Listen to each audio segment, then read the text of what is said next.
here would you prefer? I was put on the right one. Thank you. Is that testing? Is that good? Sounds good to me. Okay, thank you so much. What is your name? Caleb. Nice to meet you. I've seen you before. Thank you, Kate. You're the one who I said I couldn't hear the shrine room, and you said you could hear it. Different ears. So we're going to start on page 34 in the Red Book. We'll start in about a minute. Give everyone some time.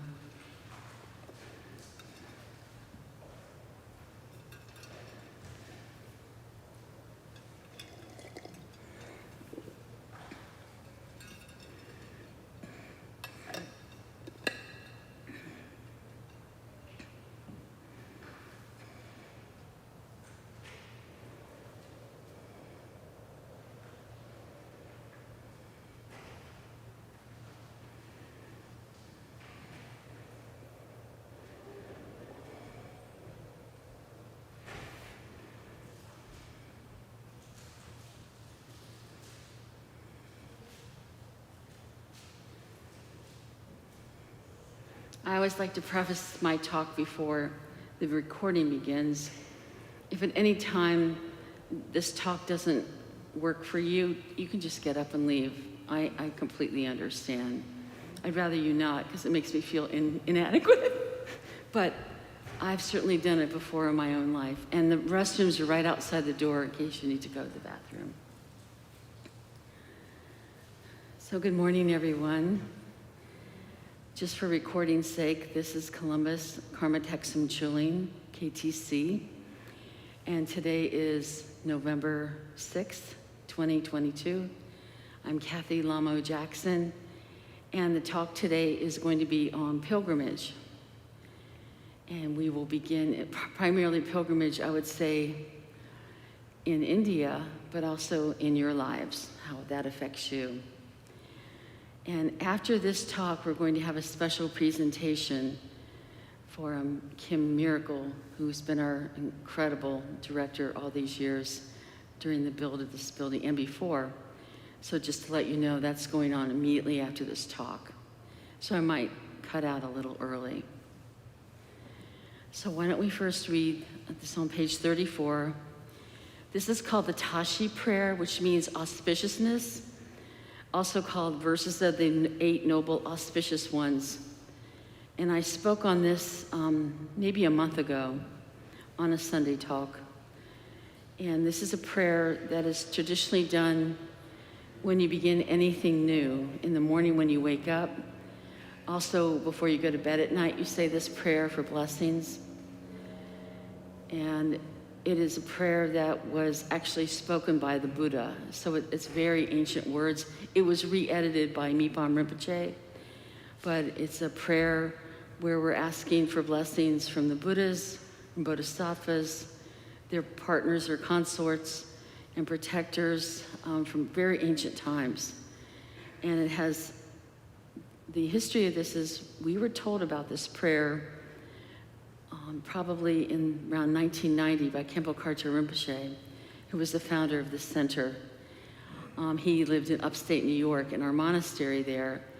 And he said, whenever people call me or leave a message that I'm having a problem with my job, with my health, with my family, with my life, he said, I always do this prayer because this is traditionally done for everyone, for all living beings, and of course ourselves also. So let's begin. And normally I put my hands in prayer for this, or Anjali, where you would hold it at your heart and have your, almost like a little gem is in between your hands. Don't worry how you sound. We have a red book here, so get comfortable. Everyone's invited.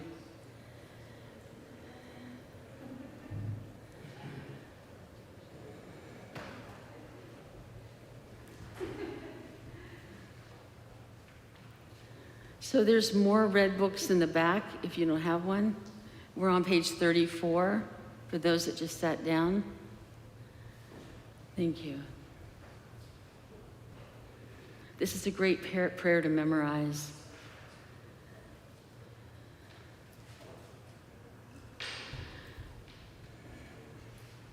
Okay, let's begin.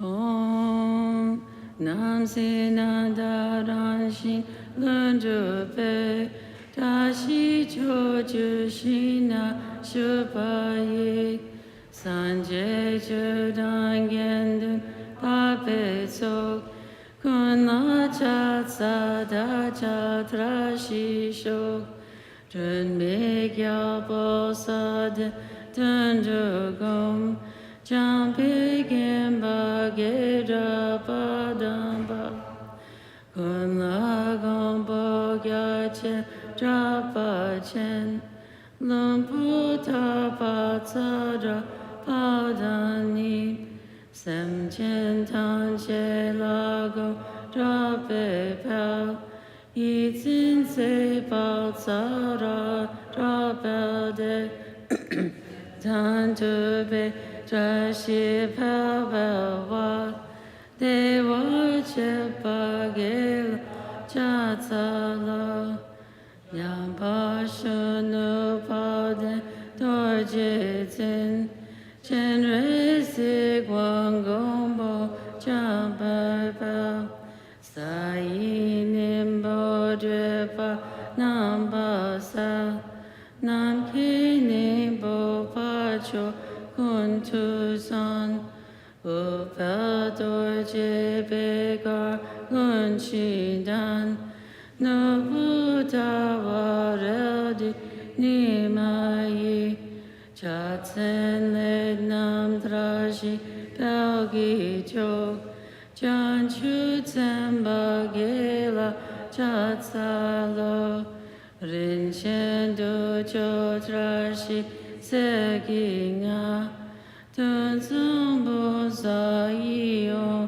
Ka Ma La Nen Dra Tu Dang Pon Tso Bao Bei Wu Mi Nu Ya Tsen Wang Yor Yor Lo Te Rin Xian Da Jiu Ge Gi Cha Tsen Chen Jiu Tu Gia Wa Jiu Ji Ge Ge Ma Ge Song O Zhen Bei Bao Bao Wei Zha Xi La Mo Ge La Cha Ca Lo San Pa Qian Bo De Zhen Zai Mei Bu Mi Dong Den Dan Yao Bo Yo Gor Sun Ba Ge Bo Dan Lu Guang Mi Mi Sam Na Tu Se De La Ze Gor Lo Dan Dui Shu La Dan Du Du Tor Jie Qian Bi Wang Re Ji Chu Dian Ya Zhen Zhen Sa Su Ne Su Ge Le Zha Xi Bao Ji Ten Yong Mo Ge La Cha Ca Lo Ya Cha Ten Dir Jia Wa Song Ba La Ge Dan Ne Wa Ce Wa Kun Shi Ne Du Du Ba Ba Sam Ni Xin Zhu Zha Xi Jie Le Gon Su So Pa Shu. And now the second prayer we will say is on the laminated sheet. And so those of you that have the red book, you can put it on a cushion in front of you. Just don't put it on the bare floor if you can help it. Thank you. And let's, with this sheet, the front side says refuge prayer. And we will say this 3 times, once in Tibetan and then 2 times in English. Sanje Chudan Suki Jo Nam La Jan Chu Bardu Dani Kya Tsuji Dagi Gen Suk Ipe Sunam Ki Dola Penchir Sanje Drupar Shok. In the Buddha, the Dharma, and the assembly most excellent, I take refuge until I reach enlightenment. By the merit of generosity and other good deeds, may I achieve enlightenment for the sake of all beings. Let's do it in Tibetan the third time. It's so, everyone's sounding so pretty. Sanje chudan soki chunamla janchu bardu dani gyatsuji dagi genso ki pesunamgi jola penshir sanje rupa sho.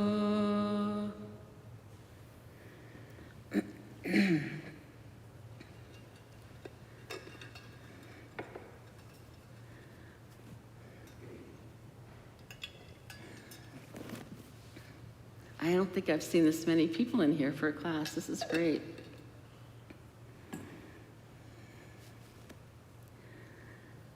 So today's topic is pilgrimage. And you might think it's a strange topic to bring up, but I think it's something we do. If you come here every Sunday, you're actually sort of going for pilgrimage here. But before we open it up and talk about pilgrimage in terms of Buddhist perspective, I just wondered if anyone has ever gone on pilgrimage. You can just raise your hand if you've gone to a monastery, a stupa, or you've gone to a Christian place of pilgrimage. So where did you go? I went to see Chogyam Trungpa stupa in Colorado. Oh, very nice. So I don't know if you heard that. He said that he went to the stupa in Colorado, built by Chogyam Trungpa's group. I forget the name of it now. It's a beautiful structure. Anyone here ever gone to, what is the one? Any of you done the Camino de Santiago, the Christian pilgrimage? So how many of you have gone to KTD Monastery? So a lot of people. So that's basically a pilgrimage. And as I said, you're here. This is, in a sense, a pilgrimage. I would say some people would say going to Disney World would be a pilgrimage for their family, or Universal Studios, or maybe what's it called? Comic-Con? Because, you know, any of you done any of that? I mean, those are special destinations.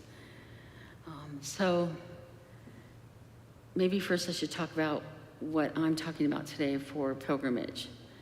It's usually considered a spiritual journey to a sacred place. A new term they now use is sacred geography. And it's where one is going seeking wisdom, blessings, transformation, often to a holy place, and often to a place where you've never been before. So there's some tension there about going somewhere that might be slightly difficult, especially if you're going like to travel to India on a very long flight and then deal with the roads, the pollution, the lack of the type of sanitation we're used to. But it's good. It's often good to have some hardships along the way. So for Buddhists, we primarily go to places where the Buddha had lived. That's one of some of the main pilgrimage sites. But I just thought for a moment we should also realize that we are not alone in this. Hinduism, which is a very, very ancient religion, has thousands of sites that are considered sacred, where a teacher lived in a cave or the confluence of different rivers that come together. And also, even the Ganges River is considered a deity, Mother Ganges. And so some main sites in India people go to is Varanasi, where they often go for purification and to die. That's on the Ganges. And many that follow the path of Krishna, Lord Krishna, will go to Vrindavan, where he lived and played out his Leelas. The next is Judaism. I didn't know if any of you had been to any of the sites, the Wailing Wall in Jerusalem, which I did not realize was a retaining wall for the first and second temple of Jerusalem. It's very, very ancient. Also, I work with a great deal of people at the hospital that are Muslim, and late at night we see them praying. We have certain areas in the hospital where they can go and do their prayers together, and they're always bowing. They have special indicators at the hospital, a special arrow pointing towards Mecca, so they do it in the correct direction. And most of them have gone on Hajj, they call it, going to Mecca. I mentioned Buddhism, and we'll visit that in a moment. And then Christianity, I don't know if any of you have ever been to Bethlehem or Jerusalem. No? So I hope after you hear today's talk, maybe you'll be inspired. I'm hoping before I die to go back to Bodh Gaya, India, because I lived there for 6 months. And we'll talk about that in a little bit. But so let's just visit. Well, why would people want to go through the financial hardship and the physical hardships to go to these places? It's just amazing being transported back almost in time. You almost step back. And I know some people here are travelers. So even going to our monastery is sort of stepping back in time, because the monastery is not like something we normally go to in our daily life unless you live there. And once you go there many times, you forget about how extraordinary this place is. And we go there, of course, for our spiritual development and for purification. And we normally go there to receive teachings. So, and also a lot of other people go for pilgrimage, not only to monasteries or to stupas, which are memorial mounds where ashes of holy beings have been placed there. I mean, we have a stupa here at our center, which is pretty amazing. But I think, and also, has anyone here been to Tibet? Not this crowd. So Tibet has many, many holy places. Also, the Batala, where His Holiness Dalai Lamas have all lived, Mount Kailash, and also Nepal. There's so many special caves. So I was talking about the sites. So often people go specifically to tiny little places where a teacher had died, and that's considered a very holy site. And when I lived, the last time I went to India, I had a few days off, so I researched a teacher I had always wanted to study with but had died before I was a Buddhist. And I was actually able to find his remains in a tiny stupa. So since I'm talking about stupas, the structure, have all of you seen the structure outside? Okay, so Lama Cathy wrote something very nice about it. So I'll just talk about it. So yeah, let me read these two things, and this might kind of get a few things where I want to go. So since the time of Buddha Shakyamuni, who lived in the 6th century before BCE, stupas was a word that meant mound, and to represent the presence of enlightened energy in the world. The stacked shapes, the geometric shapes, suggest a Buddha sitting in meditation, because some of it's round and some of it's square. And inside are relics, mantras, and lots of tiny little stupas that magnify its blessings. Ours here is full of all of those things, musical instruments. Does anyone else, I know a few people were here. Julaine, did you see what else was put in the stupa here? Yeah, we were busy doing other things when Lama Tashi was filling it. I hope we have more information on that later. But they're filled with things, and originally they were tiny little mounds.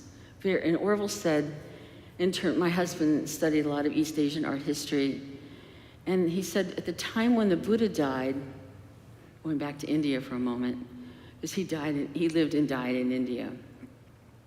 He was born in India, but Later on with geography, it sounded like he was born in Nepal. It was right on the border.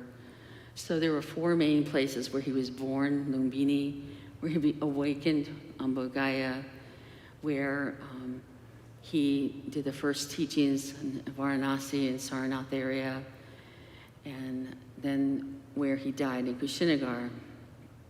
And when he was cremated, his remains were divided into 8 groups. They were given to 8 different monks to take to different regions of India, and then to build a mound over it.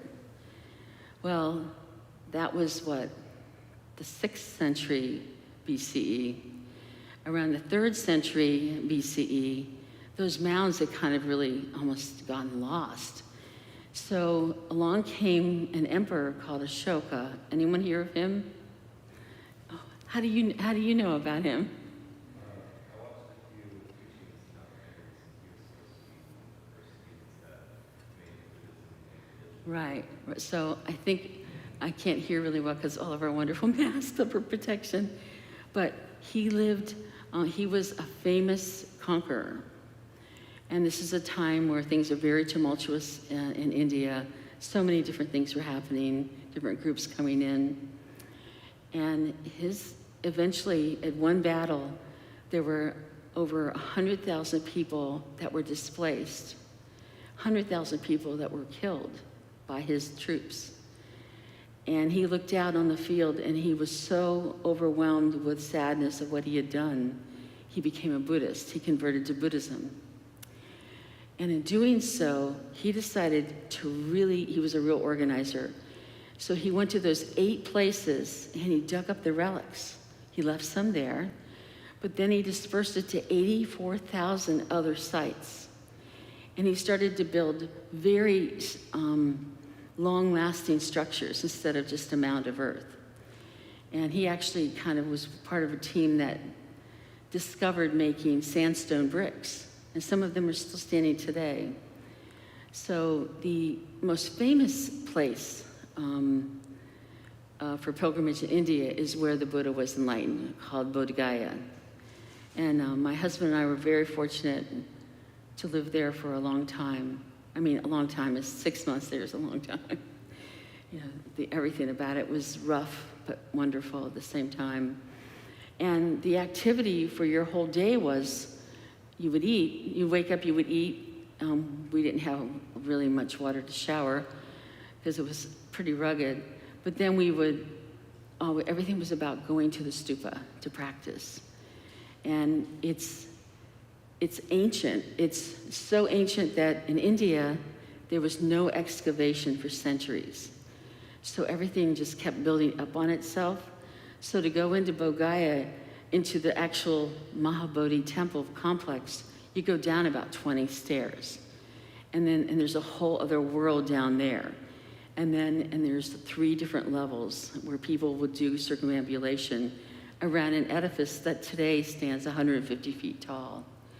And it's very beautiful. It's not a stupa, it's just considered a temple. But inside of it is a very beautiful Buddha. He's about 4 feet tall. The original one was, I guess, used by somebody else and removed. A lot of things in India are moved around.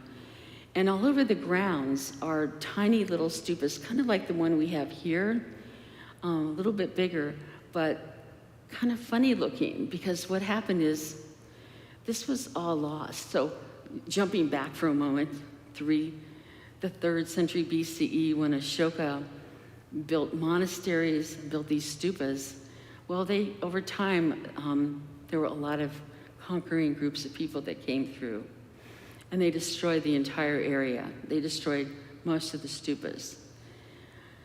But along comes the British, right? The British archaeological teams came in, and the Germans in the late 1800s, and they had permission because they were ruling the land at that time, and they started to dig up all these sites. So if it hadn't been for them, we would have never known about these incredible sites. And they unearthed a great deal. But if they had a lot of things and they couldn't figure out what to do with them, they kind of made their own little stupas. So in Bodh Gaya, you have this big spire that is the 3rd rendition of the building. But all around it are these funny little mounds of bricks and other things. And if you walk through the villages nearby, you'll suddenly see a piece of maybe 1,000-year-old sandstone. It's rather fascinating in front of a little hut. But what's so amazing about this site is it's really gone through a huge revival. I would say, going back hundreds and hundreds of years ago, Tibetans would actually do anything they could to get over there. All the Buddhists from around the world in the ancient times would go there. So a lot of people we've heard about, Nagarjuna, Atisha, many of them actually helped build certain parts of that compound that are still standing today. I've seen many pictures of the 16th Karmapa and a lot of pictures of the teachers when they escaped from Tibet go there. And it was really exciting to see them because there's certain very distinctive markers when you look at that complex. So it has great history to it, and when you're there, and there's a lot of places, it's like a gigantic garden on many levels. And when you're there, you can rent a prostration board. I did not know this, so of course I had one built. And it was so rough, I couldn't. Prostration board is where people standing up go down and do a full body prostration, come back up while they're doing a visualization and saying prayers. And I couldn't use it. So I just left it there, and within a week, all the Tibetans had put butter on their hands, and there was a groove in it during prostrations. So my board was very lovely. They took care of my board. So you can do your prostrations there. It's a great place just to sit and do practice because you hear all the parakeets and the birds flying around. And the one part I haven't mentioned is the Bodhi tree where the Buddha sat. He sat under this very specific fig tree or people tree, P-I-P-A-L, and that's where he was enlightened. And the original tree was destroyed when the rest of the complex was destroyed, but cuttings of it have been taken to Sri Lanka and they replanted it. And this tree is massive. It covers blocks, and it's very well cared for. And if you're lucky, a leaf will fall down while you're there and you can keep it. But it's a very, very holy site to go to. And what do you do there? You do the same thing you would do here, or the same thing you would do if you were at a monastery. You would make offerings. And there's always people there to buy tiny little candles, incense, prayers. I keep forgetting this turns off. You would do circumambulation. It's just a great place. And so I've been reading some of the observations that Lama Cathy made about when Rinpoche wanted to have our building restored. And he said, this is like being in a stupa. We have the Buddhas behind us. We have all these Buddhas and statues in back of us are all consecrated. So I don't know if you know what that means. So have any of you seen the big boxes down in the basement? So those are gigantic. Thanks to so many people sitting in the room right now that took care of that. You can come in.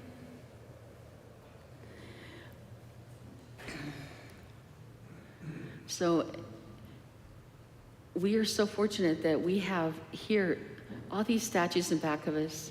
Many of us have these statues at our homes that have actually been consecrated, meaning they're hollow inside. They are filled with certain mantras, usually little bits of relics.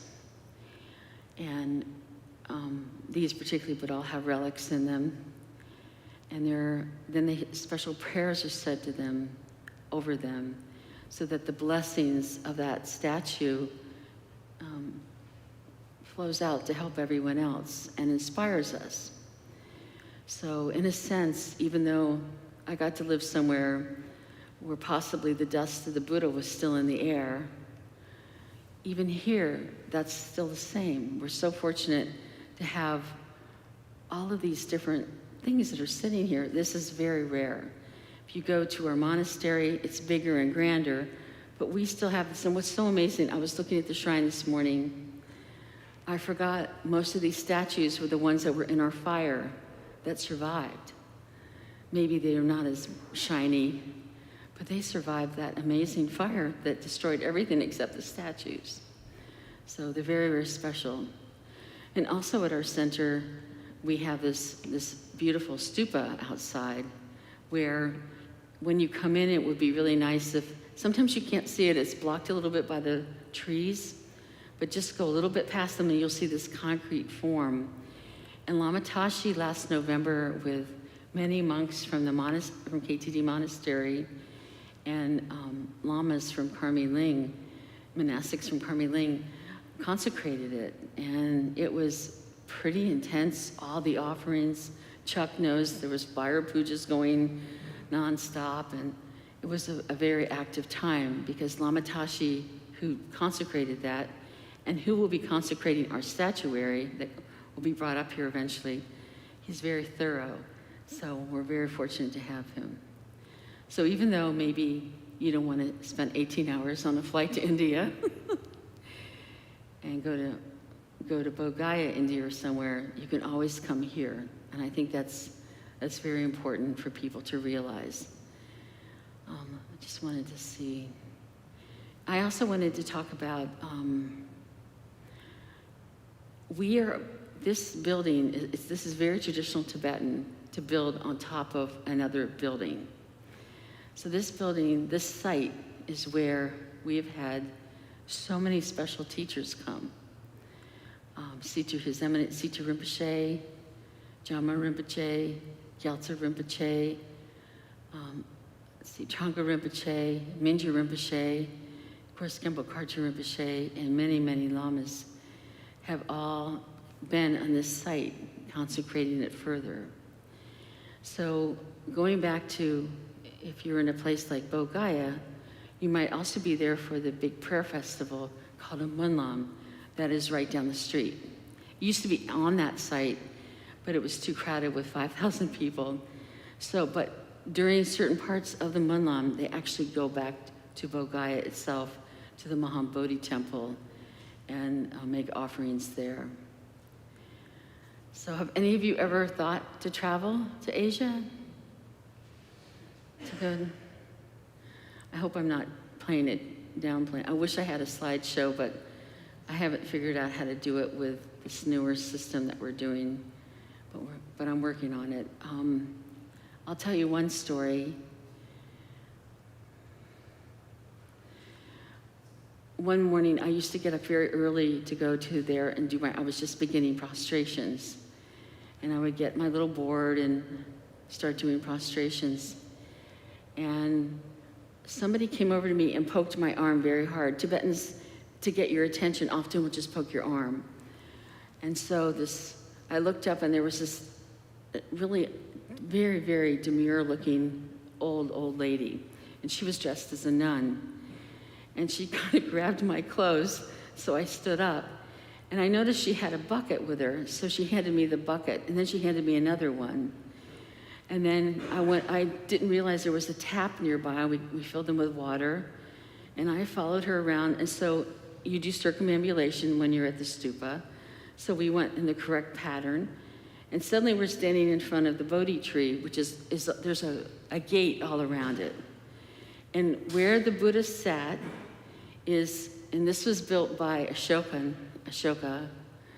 He built something out of sandstone that is, it looks like double dorjes, but it's all out of stone. And that's what's on the earth right there, because that was where the Buddha had sat to become enlightened. And suddenly this little old nun pulls out this long key, puts it in the lock, and suddenly this door opens up, and she has me go in to water the Bodhi tree with her. I'm like bawling, right? Just bawling. I'm realizing, first I thought, what does this lady want? Here she is. And I realized she did this to people every day. She had somebody else have the merit to do that. It was just so astounding. And another time, I was doing practice. I really learned to relax doing practice there because everybody is practicing. And people will come over, like when you do prostrations, you have to stand up for a few minutes to get your breath.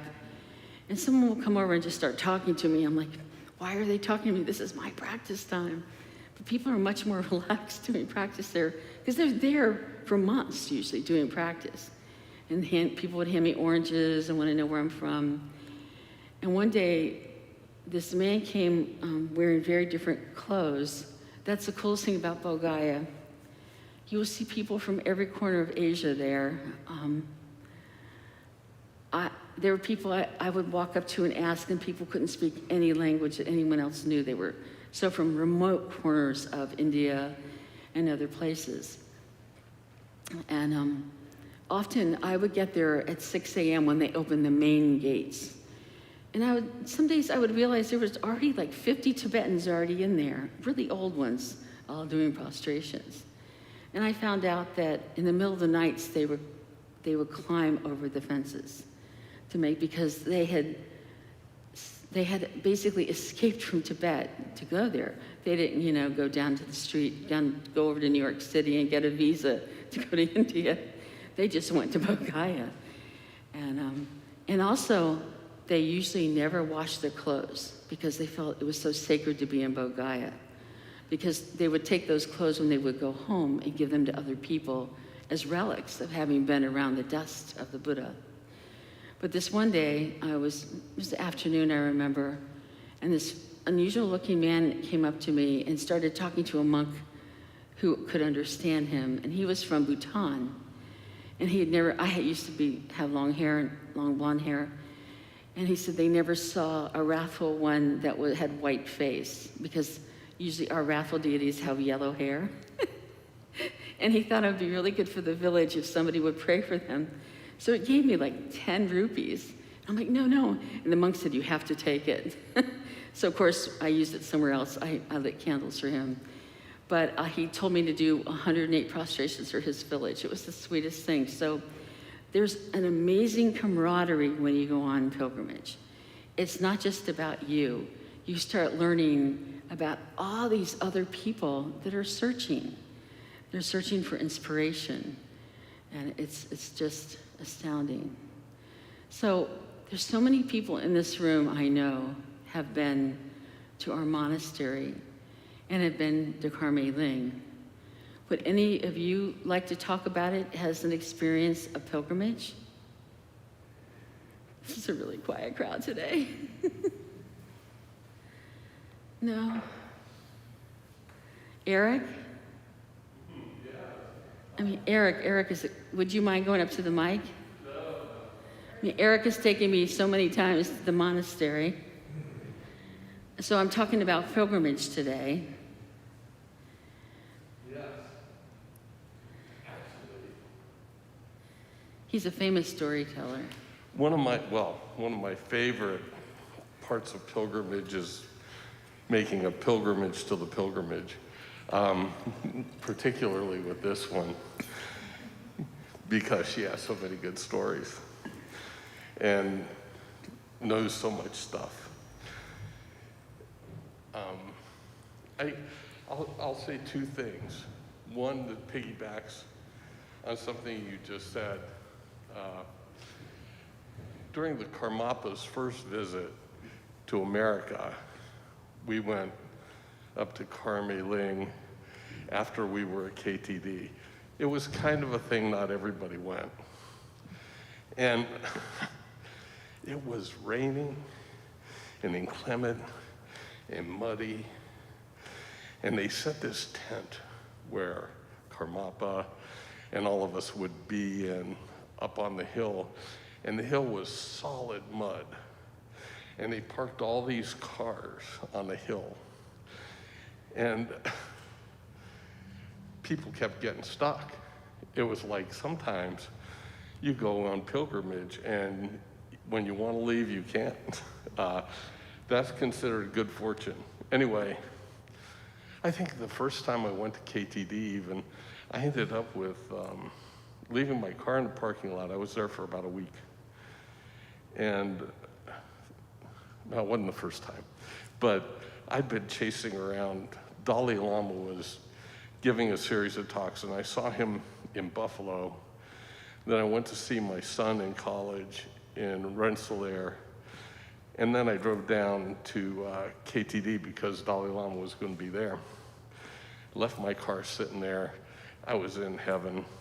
The great thing about pilgrimages, no matter what the situation is, the difficulties of getting onto it, getting over resistance to it, when you get there, it's amazing. So anyway, that trip, I had 2 flat tires and a dead battery, like many, many miles from home. What's that? Pilgrimage. I know, they wanted to keep me. What can I say? But when we went to see Karmapa, I was helping push cars out of the mud. You do all this practice, you're with all these holy beings, you're kind of in bliss. What does Jack Kornfeld says? After enlightenment, the laundry, or something like that? Well, this is like after enlightenment, pushing cars out of the mud. And I had these overalls on, and they got covered head to toe with the sacred mud of the hillside at Karmi Ling. And I never washed them. I didn't have enough wisdom to give them away, however. So, but I think what you're saying about pilgrimage is really true. There's always resistance. Once you've decided to go, things come up. All kinds of things, health things, mechanical things, cars breaking down, all kinds of stuff come up. It's good, I think, to just deal with it and move on and still go. Because somehow the blessing is enormous, and these little obstacles just come up to just check, test your resolve, I think. And it's always worth it. And there's also always so many beings that you see and that you don't see. Chenrezi's still around, Tara's still around, Buddha's still around. We may not see them, but they're here, they're pulling for us. They don't want to see anything except your enlightenment. They're rooting for you every day. So obstacles come up, and it's an invitation to connect in some kind of a deep way to them, to overcome the obstacle, so that you can have your own experience and have more confidence to do that for others as well. So anyway, that's what I feel like about pilgrimage. It's such an extraordinary way to build your own experience and confidence in a very positive direction. Okay, thank you. Thank you, that's lovely. One thing I really should mention, I recently saw a lovely talk by Lama Yeshe Gyamtso, who was a wonderful translator in our lineage, and also translated for Barda Tulku Rinpoche's group. He said, if you hear of something someone has had the opportunity to do not be jealous for them. Realize it must be their karma, and you rejoice in when you see other people having opportunities. I used to be so jealous when I would hear people got to go to the monastery and I had to work, and then one day I decided to play a game with myself and to rejoice in that, to be happy for them. I do make the aspiration, may I also be able to have that opportunity someday. So for any of you that are thinking, oh, well, that was then, and maybe these opportunities aren't there, they are all the time. And Trungpa Rinpoche wrote a wonderful book about the history of India, and he said that so many villagers in tiny little remote places all over the Himalayan region, they have nothing compared to us. But they always have enough money to get to Bodh Gaya or to go on pilgrimage somewhere, because they scrimp and save, and they do extra jobs just so they can do that. And he said that, and they've all said, we should rejoice in those that have gone and pray that those who wish to go May they have that wonderful opportunity. But he addressed several times in his book about the hardships that you will face. Because when you're on a journey, like any journey, and you're kind of out of your comfort zone, you come to grips with your limitations, then you realize, well, do you really have those limitations? It's just things that we're used to here.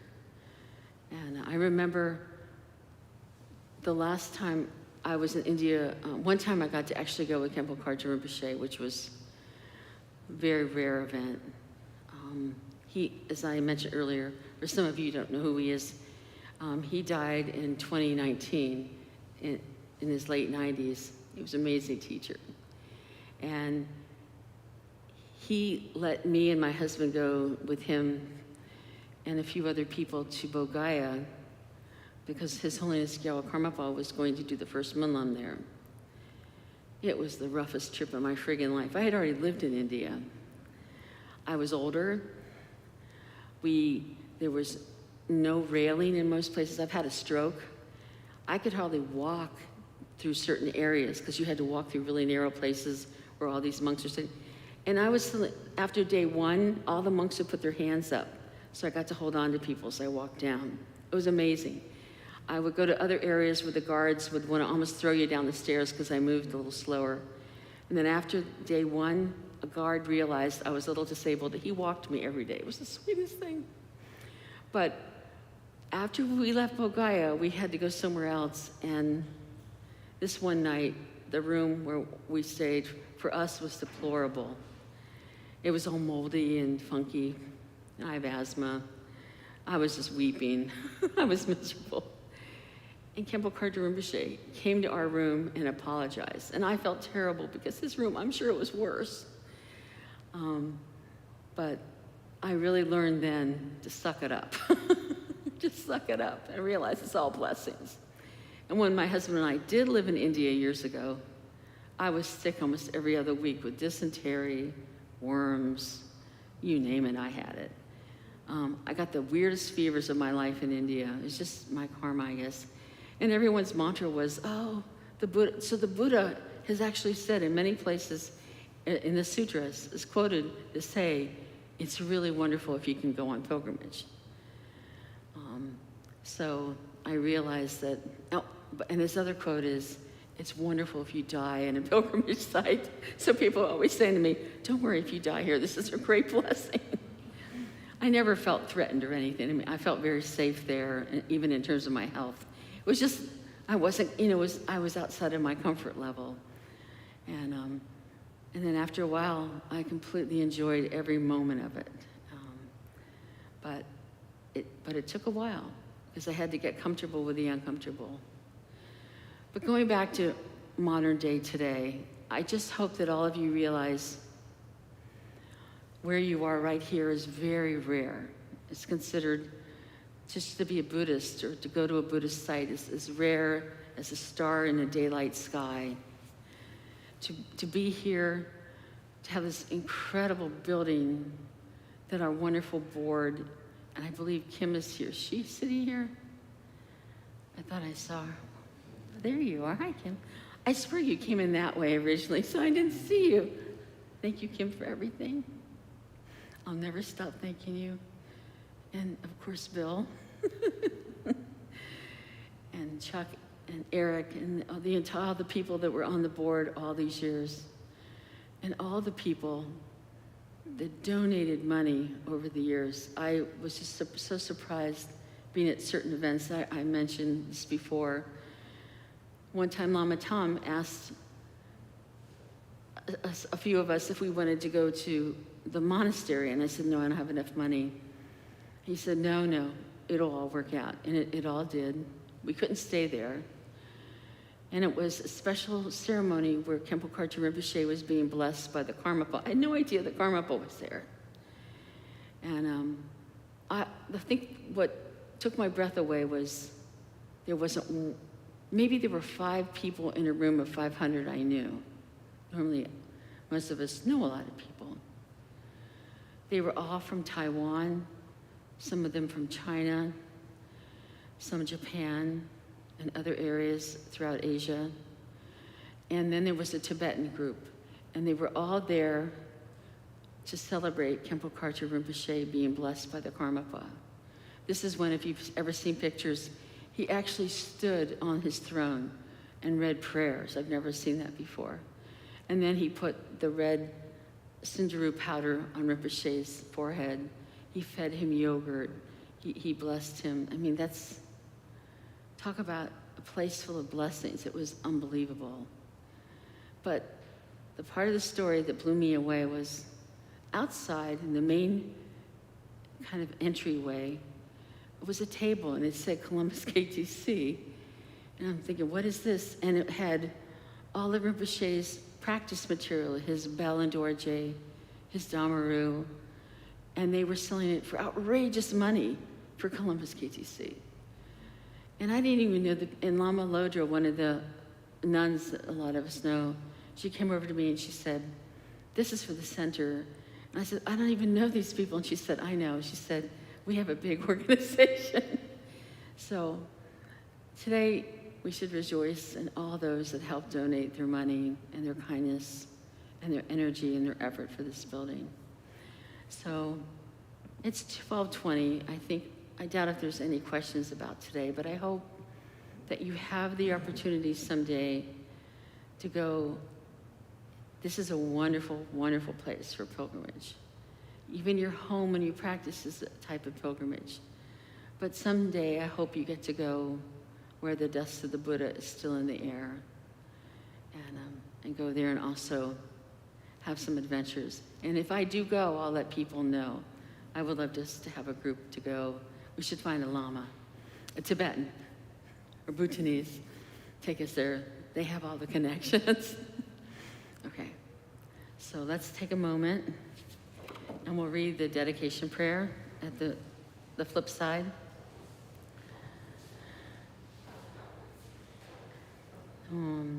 Sonam di tamje zepani tone nepe dranam pamjene kega nachi bala drupai sipe sole drowa sho jampa pawo jita kempada kuntu sampo dayan de shinde deda kungi jesu dalochin ewa dida tamche ratungo. In English, by this merit, may all attain omniscience. May it defeat the enemy wrongdoing.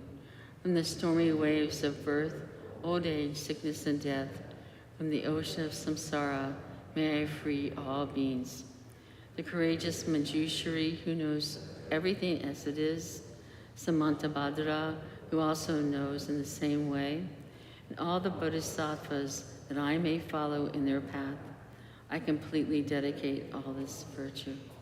Let's just have a moment of silence.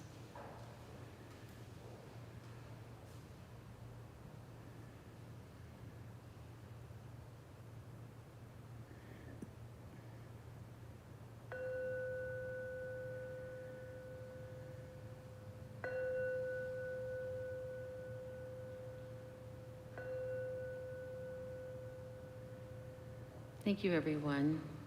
Have a wonderful day. And please stay. There's going to be a little program in a few minutes.